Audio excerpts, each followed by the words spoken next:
morning and welcome back to the lecture series on performative gender and religions in South Asia. So today we are going to start with a new module titled Gender and Performance in the Bhakti Movement. So we will see how gender comes to play a momentous role in the entire Bhakti movement.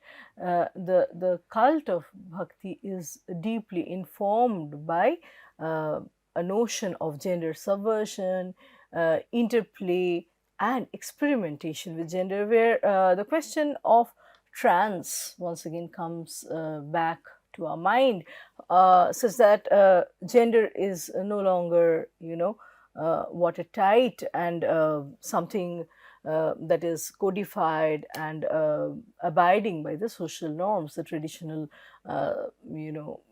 customary rules.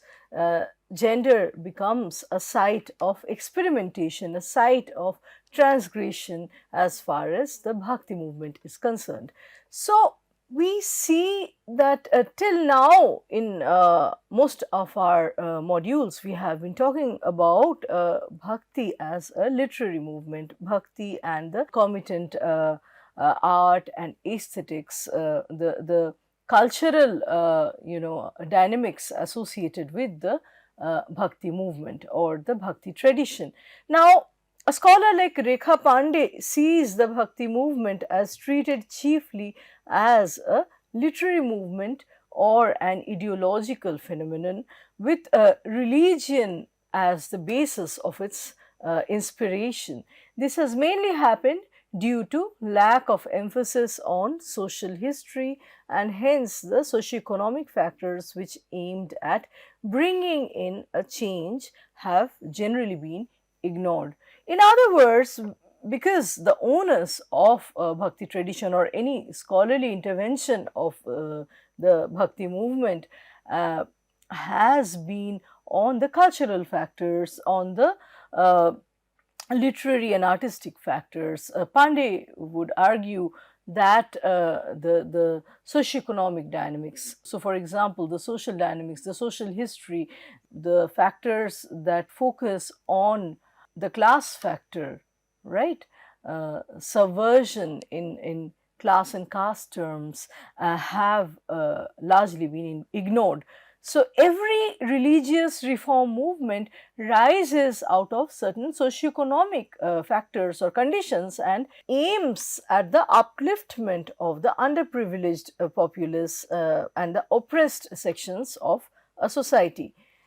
Now, when we say this, even when we agree with what Pandey is saying here, we need to understand that the texts, the artistic texts, the works of art and aesthetics, the poetry, the vast corpus of poetry that we get from the Bhakti poets, the Bhakti saints, the enormous literature, and even the theatrical forms that have emerged from the Bhakti movement, we are not really ignoring the context, the manifestation of artwork and aesthetics emerging from any given period cannot be really dissociated from the concomitant socio-cultural or economic dynamics. These factors cannot be really decoupled. And the reflection of class and caste is very much present in the poetry being created during this time. So, situating a text within the context renders a more holistic picture.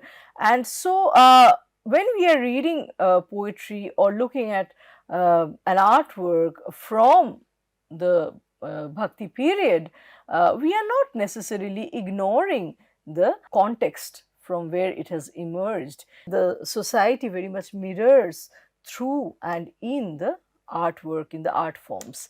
So, from here I am going to get into the discussion of a very interesting work by John Stratton Hawley. It's called Krishna the Butter Thief, and Krishna as a popular icon is at the heart of the Saguna Bhakti movement, right? Krishna, who is the worshipped hero in the Vaishnavite tradition by the Vaishnavas.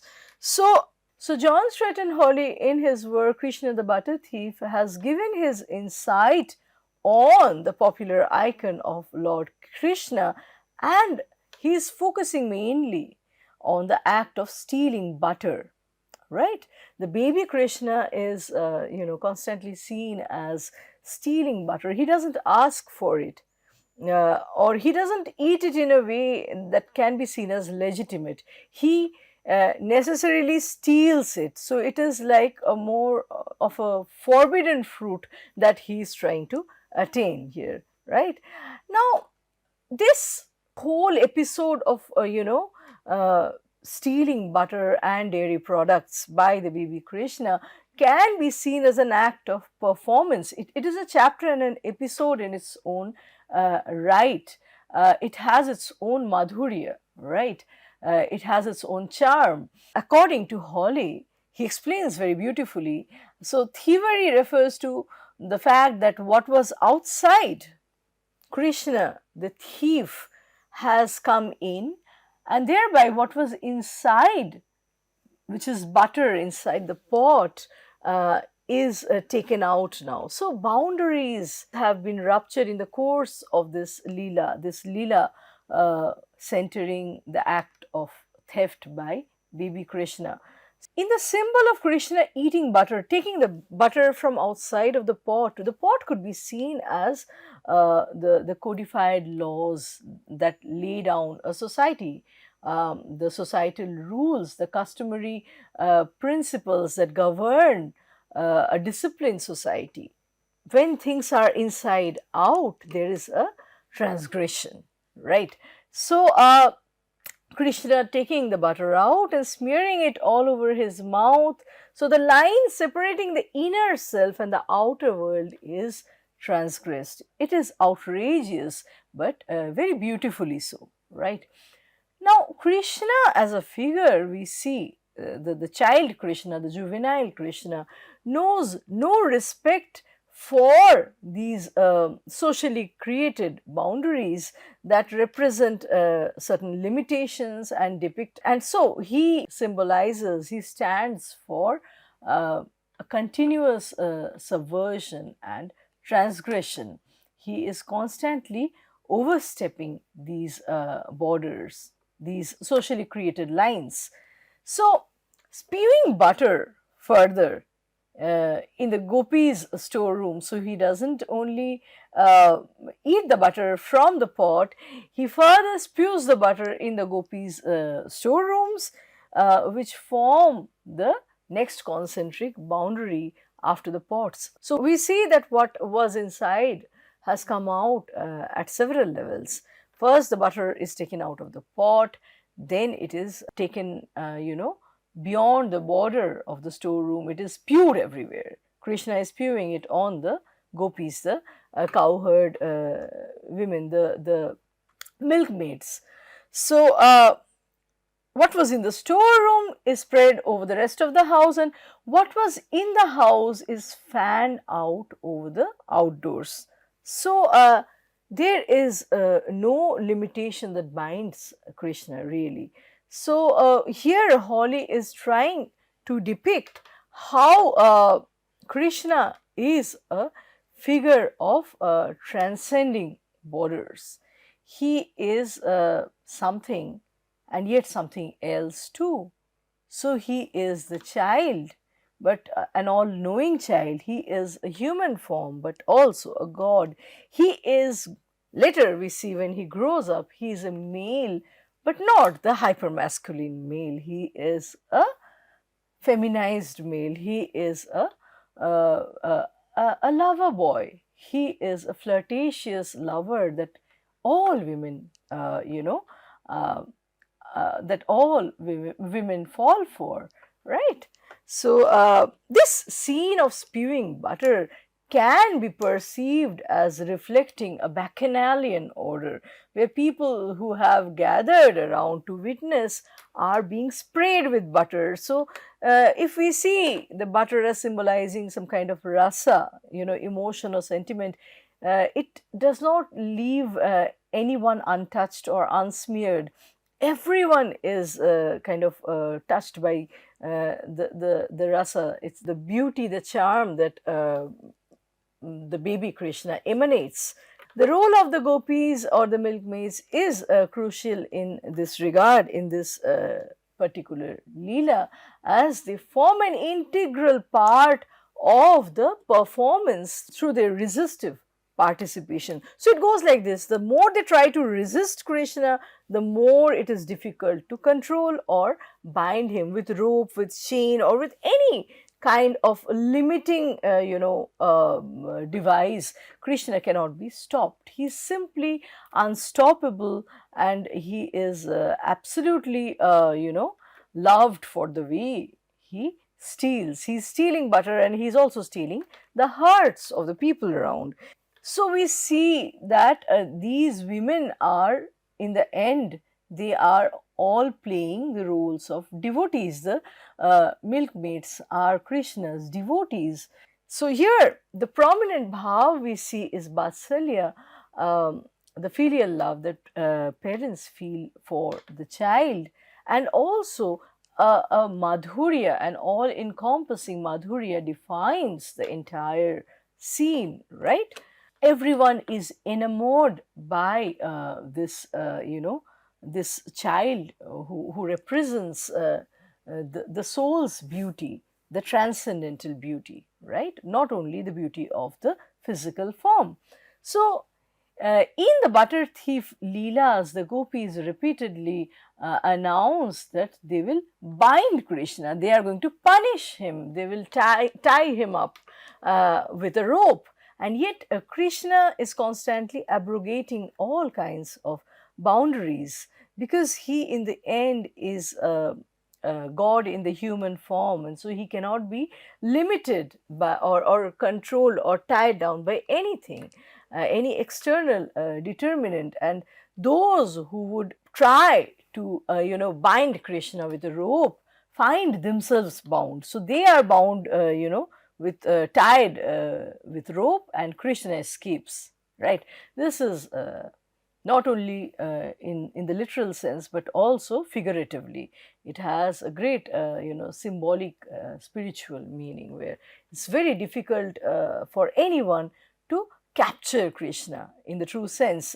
So we see when he grows up, he has affair with a married woman, Radha, right? And more than Sambhoga, the entire relationship is informed by Vipralambha, the longing, the separation. So Radha is constantly yearning for Krishna, and when he's away, she is in a mad-like state. She is in a complete state of trance, and she sees Krishna everywhere. So critics would say that because Krishna is nowhere, Krishna is no one, can she feel him everywhere, and she sees him in each and every one.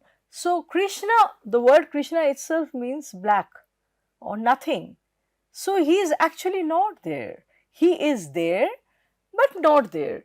He, evokes emotions among others, but he is beyond all emotions. So he limits and binds others, but he cannot be limited and bound by any kind of relation and love. He is beyond that, right? That's the essence of the human God, right? So a classic example of the anthropomorphic God that we find here through the butter thief leelas by the baby Krishna. So prem, defined by rasa or emotion, mood, state, signifies liquidity. So rasa, we discussed while talking about Natya Shastra, rasa is the emotion, right? And it refers to some kind of juice. It's liquid, so it can flow. It doesn't stand. It symbolizes transgression, and it is juxtaposed and opposed to the idea of strict and codified fixed social norms that exist in the form of discriminating boundaries, right? So we were talking about the bacchanalian order, or the bacchanalian sense being evoked being emanated by the act of spewing butter, where what was inside is completely, taken out. In the Western concept, also according to the Western metaphysics, so there are also two gods representing two different kinds of emotions. One is the Apollonian. Apollonian, represented by Apollo, who, or the sun god, who represents rationality, reason, logic. So a much more restrained figure. And then we have the Bacchanalian order, the Dionysian order, the figure of Dionysus, the god of wine. So merrymaking, subversion, and transgression comes in. Similarly, the two forms, Krishna and Vishnu, could be seen after these two epitomes. One, Vishnu, who is more like the Apollonian figure, who is the image of and the symbol of balance, right? And he has his consort Lakshmi, serving him in a very conventional manner, where the woman is, sitting at the feet of the Lord and, serving her most obediently.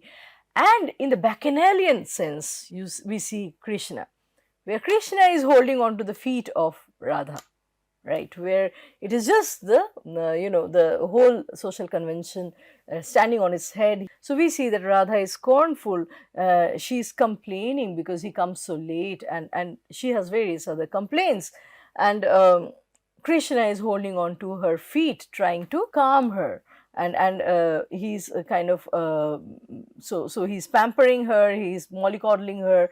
And we have to understand that Radha is older than Krishna. Radha is a married woman. So Vrindavan is the epitome of subversion in every sense of the term, and it is very different from the Golak Dham, where we see Vishnu and Lakshmi's figure in terms of propriety, in terms of social decorum and righteousness, right? So unless the Lord steals the heart of the Bhakt or the devotee, there is no meaning in the experience of Bhakti. Here, Bhakti is moving away from the codified scriptures, the norms, the Brahminical order. It is saying that all a devotee needs to reach the Lord in the true sense is Bhakti, right? So, stealing the butter from the gopi is like stealing the heart. It's a beautiful, charming God that comes to steal one's heart.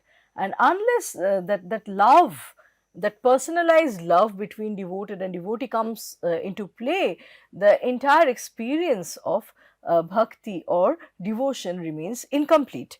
So Krishna's unquenchable appetite for butter and dairy products, and his capacity to attract love is not thievery, as Holly would point out. This is because he takes what is always already his. He is the owner and he is the creator of all the love and all the emotions that are evoked in the heart of the devotee, right? He precedes that love, in fact. He precedes all these emotions. He is the origin of all these emotions, these rasas. So, the stealing of butter does not arise from any kind of scarcity. His thievery does not make things scarce. It does not create any kind of crisis. Rather, it stands for an act of gratuitousness that plenitude makes possible. So it is not about a thief that has taken away something that leads to some kind of vacuum. Vrindavan is the source of plenitude, of surplus dairy production, where Krishna's thievery and his smearing of butter all over his face points to fertility in every sense of the term. So there is no lack anywhere. Vrindavan is brimming in terms of love, happiness, and all kinds of fulfillment. A child stealing butter does not make anyone poor, right? So Krishna can be seen as rasa or emotion incarnate, right? He is the origin of all the rasas. He is designated as the thief only when seen from the perspective of Maryada. So, Maryada is the domain of, once again, the domain of Vishnu, right? Who is sitting in the Golak Dham. So, from there we understand these laws defining the social existence, where the question of Maryada comes in. So, one should not take without asking. That is the correct way of being. But Krishna cannot be defined from the perspective of Maryada. He is something always more or less, but never equal to Maryada.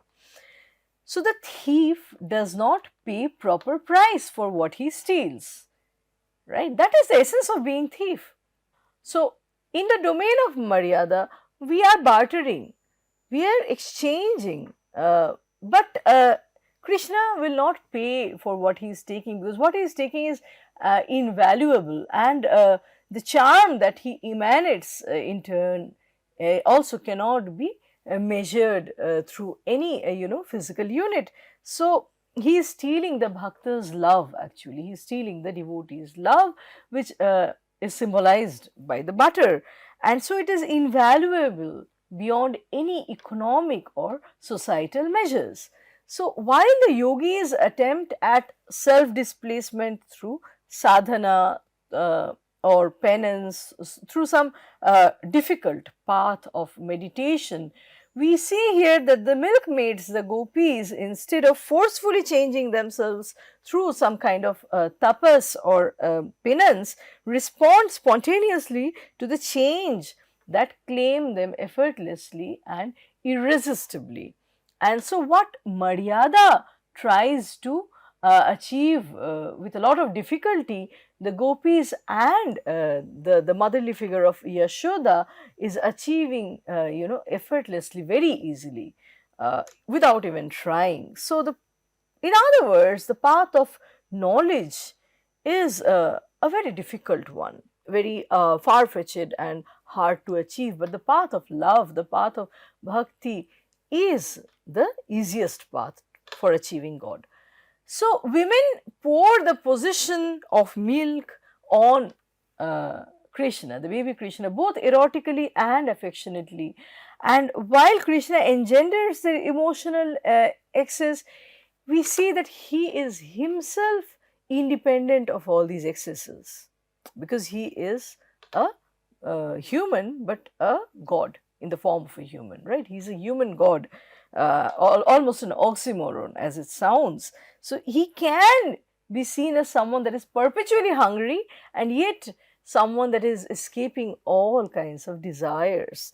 The role of Krishna's naughtiness, mischief in an orderly system and rule bound world is to steal away the world's sins. So, John Stratton Hawley very beautifully describes and explains how through stealing butter, in a very symbolic sense, he is actually stealing away the world's sins. Krishna's willfulness and defiant nature balances out the world's volitional sin. When we juxtapose the little child's misdemeanor with the kinds of sins that the adults are consciously, carrying out, we understand how innocent and how charming this entire episode is. A little child being tied with rope because he stole some dairy products, whereas the adult world out there is, the adult world is involved in so many kinds of grievous sins, right? His stealing is meant to wash away those volitional sins of the adult world. So the adult world would call his lack of manners as thievery and as aggression. Therefore, a gap, we have to understand there is a gap that informs the normative existence on the one hand and what we see in Vrindavan, the life in Vrindavan, where values are always subverted and topsy-turvy. What is good according to the rest of the world may not be good in Vrindavan, and vice versa. So what Krishna actually steals are the hearts of his devotees, So love belongs to an economy different from that governed by Maryada. Maryada has its own domain, but the cosmos, the microcosm defined by love. So the microcosm defined by love has its own set of rules and its own values and parameters.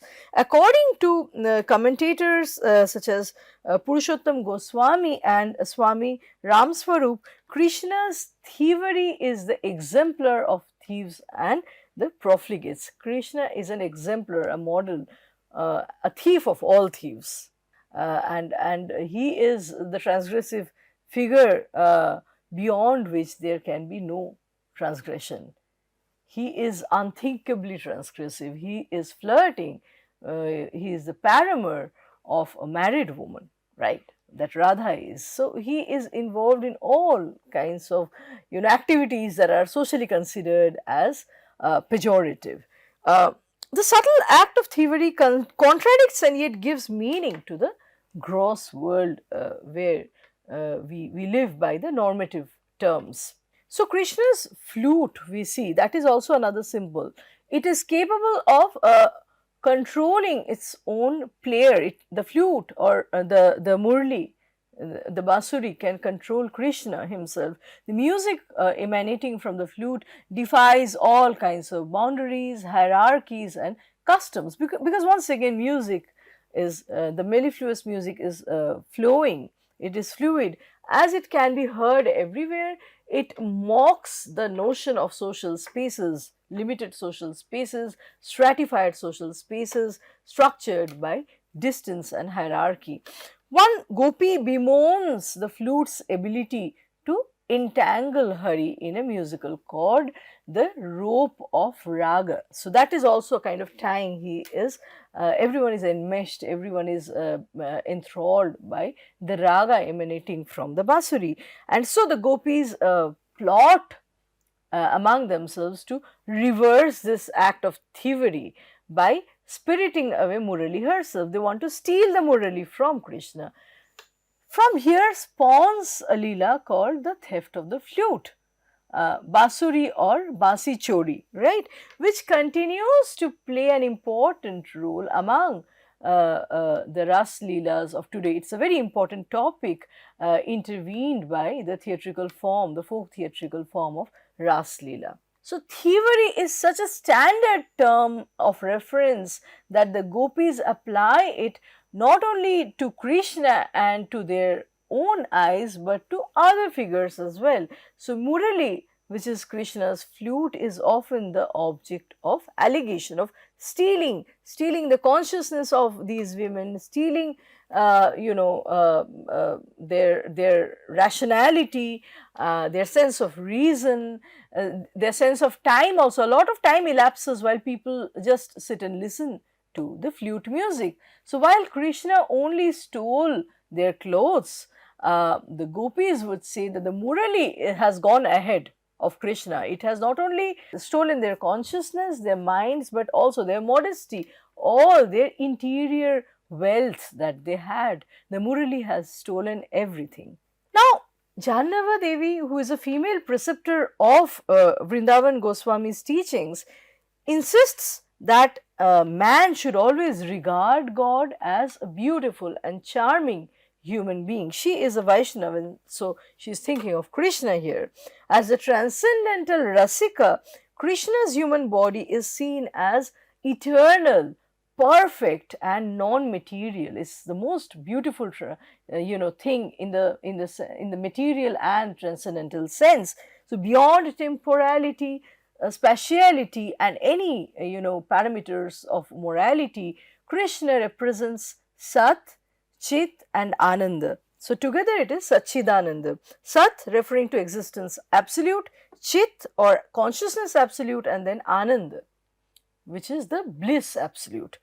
At the same time, the human god Krishna can be punished by the ephemeral, the earthly mother Yashoda for his misdemeanors as a child and for abrogating the codes of conduct defined by the adult milkmaids or gopis. So what is more, as Krishna submits himself to paying homage to Radha, Vrindavan becomes the unusual social system where hierarchies related to age and gender are turned upside down, right? So, because Krishna is younger than Radha and not even her husband.